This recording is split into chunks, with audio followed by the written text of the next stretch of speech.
Now, for a very long time, and when I say very long time, I mean literally, there have been calls by pro-democracy activists for a sovereign national conference to discuss the future of Nigeria and how the people would want to be governed. The late Pa Anthony Nahoro championed this cause during his lifetime. That group called Pronaco, you remember, he headed the group. Even though Pronaco did not get the ears of the government at that time, the group held its own conference and came up with its own draft constitution for the country. But unfortunately, that is where it ended for the group. Anyway, the issue of a sovereign national conference came up during the presidential media chat, and here's what the president said. I support that Nigerians must discuss. And Nigerians have been discussing. The only difference is probably the ones that are midwifed by the federal government. Various non-governmental organizations, not too long ago, even in Port Harcourt, there was one that was held. But the ones that are midwifed by the federal government is the one probably Nigerians are talking about. But even that one, you know, when Obasanjo was here as the president, there was a dialogue. Whether you call it, some people say, oh, national dialogue, some people call it national conference. They use talk is talk. And I remember when that time as a deputy governor, our state sent our own team. All states, ethnic nationalities, other pressure groups, sent people. And a number of things were discussed. Even now, the Secretary of Government is coordinating, because I was asked him to set up a team to look into the reports of that dialogue. And from the briefing I have, the preliminary briefing I have, is that about 180-something issues were agreed upon by all Nigerians. About 180-something issues were agreed upon by all Nigerians. And the ones that were not quite conclusive were very few. And I know that even during Obasanjo's time, some of them were actually moved on to the National Assembly. But in one way or the other, the Assembly couldn't deliberate on till the end of, that was the 5th Assembly or so. So it's fine. We are going to set up a committee. We are not discussing, because Nigerians have discussed, monies have been spent by various tiers of government and other groups. So all those ones that Nigerians have agreed to want to package them properly in form of bills and send to the National Assembly. If the National Assembly, if they want to make laws out of it, then of course they will go again for public hearing. So that will give opportunity to Nigerians who also want to make some additional input to make. I have to start with you, Mr. Bisi Adegboye. You were a member of Pronaco. You just had the president.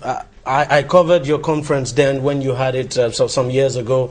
What the president has just said now, it's completely different from what Pronaco actually proposed at the time. The president is talking about, you know, passing this whole thing to the National Assembly to decide. And you heard what the president said there, that, well, if the National Assembly chooses to make laws out of them, it's left to them, then they would hold public. And if the National Assembly chooses not to act on some of the reports it says is going to send to them, well, so be it. Well, again, it's disappointing. But for him to have agreed that there's a need for us to talk, well, maybe actually encouraging. Maybe that's encouraging. The truth of the matter is that I'm interested in how pragmatic we can get. And that's why I support the approach of Olisa Gbakoba, that we must begin to change, you know, tactics and strategies. We have talked, we have wasted a lot of time on this issue. What is important to me now is, let us ensure that the powers that have been concentrated in Abuja are devolved, are decentralized. For Nigeria to make progress, we need additional power blocks. We must ensure that we introduce some kind of compact governance. That's what they call it in the US. Yeah, you may call it regionalism. People are scared that if you allow regions, let's have blocks. Let's have different templates. The way my mind is operating is that if it will take sending all the reports of the previous conferences, PRONACO, UAD, Political Reform to National Assembly, and for them to amend the Constitution so that the 68 items on the exclusive list can be broken down and you empower states. But my worry is that the states, as they are presently constituted, are very weak. And that's why, can a state possibly go into railway, for instance, rail transportation? You need cooperation. You need regional integration. You need regional cooperation for us to move forward. The ideal thing really would be to invite the owners of Nigeria, who are the ethnic nationalities.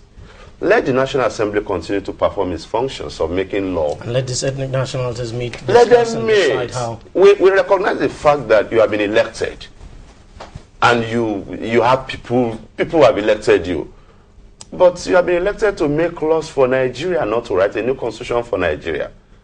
Whether we like it or not, if we don't do it today, someday we will have to do it. I'm worried that Chief Anthony Nauro, Adekunle Ajasin, Chief Abraham Adesoya, a whole lot of them have spoken. Abafemi Awolowo had written virtually. All these thoughts are no longer original, really. But what we need to do is to situate all of this in the current political milieu, okay? So that whatever that had been advanced in the past will ensure we make them suitable to the present realities and challenges. But to think that we will continue this route and we will make progress, we'll be deceiving ourselves. The template that is good for us is there. India is a perfect example Just before we go to India, let me get your views on that. You think the president was said the right thing or the appropriate thing, so to speak? Just pass. He said he's asked the secretary to the state federal government to come up with these reports, and he said about 100 and something of them, and that they'll be passed on to the National Assembly to decide what to do. There is no doubt that there are parts of our union as a country that needs to be tinkered with. Specifically speaking, I have always believed that we are not practicing true federalism the way it should be practiced. Even though this word has been overused, true federalism. Federalism is federalism, as a matter of fact. You allow the states work and develop at their pace, turn out policies, and in any case, you start by even tampering with the exclusive list. The federal government is too powerful. The federal government, literally everything is done at the federal level. That is why the states are weak.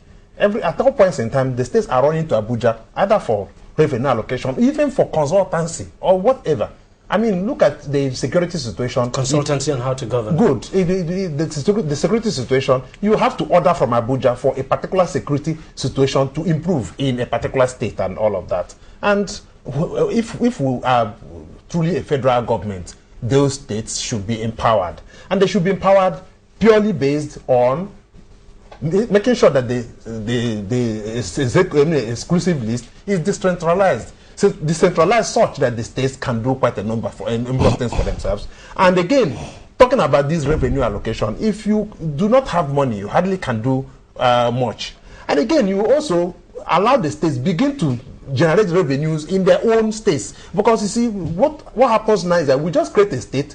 Quite a number of those states are not viable. They are only depending on federal allocation. And quite surprising. I mean, it's quite surprising that we're planning to create more states. Yes, so they're only depending on federal allocation, such that if the federal allocation does not come, they are not capable of surviving. So how come politicians like you are not seeing the point, especially those in the National Assembly, about the issue of state creation? That some of these states are not. They are not viable. Quite a number of them are not. They are just essentially. They're still planning to create more states. They're essentially creating fiefdoms for people to contest governorship and all kinds of things for, when you think you cannot make it at the general level, you need to put to about 3 or 4 or 5 local governments and then begin to aspire to be governor of those places. Yeah, exactly. Like you contested in Imo State, you did not really. You could just push for the creation of a small state. About 2 or 3 local governments and get a state for them and then realize my ambition of being governor. But that is nothing. You see, we will go beyond that. I have always seen the call for sovereign national conference. Again, I want to use my word as extremist. Extremist in the sense that it reminds me of people beating ethnic drums. Our focus and what I've always advocated is that let there be good governance in this country. There are people who will not remember their ethnic groups. So long as, in short, people's ambitions may well just be good schools for their children to go to, health care, let them live in a good house and all of that. They will not bother about who becomes president or who is not president. And I want to be challenged. There are more ethnic groups in the United States than there are in Nigeria. We keep talking about 250 ethnic groups. Everybody must come, to a conference and talk about how we are going to be a union. If there is good governance, there are quite a number of people who will not remember what ethnic group they belong to. The ethnic groups become very powerful when the center is faceless. Faceless in the sense that they don't care about you, they don't bother about you. There is nothing that concerns you that concerns the center. America is bothered about a little child that is about to die. So when that child grows up, he wants to die for America. But in this instance, it is your ethnic group that bothers about you. And not the national. Good. If anything happens to me today at Oshodi, it is the chairman of my town union that will arrive there first. Government may not know. So I tend to give more loyalty to my state, to my local government, to my town union. Let me bring you in here. That's the genesis of this sovereign national conference that we are talking about. And I have always said that if you convoke a sovereign national conference recklessly, that is to say without guidelines, and every government should be able to give guidelines with regard to what you can discuss. The unity of this country is non-negotiable. If you convoke it recklessly, you will get a tower above there.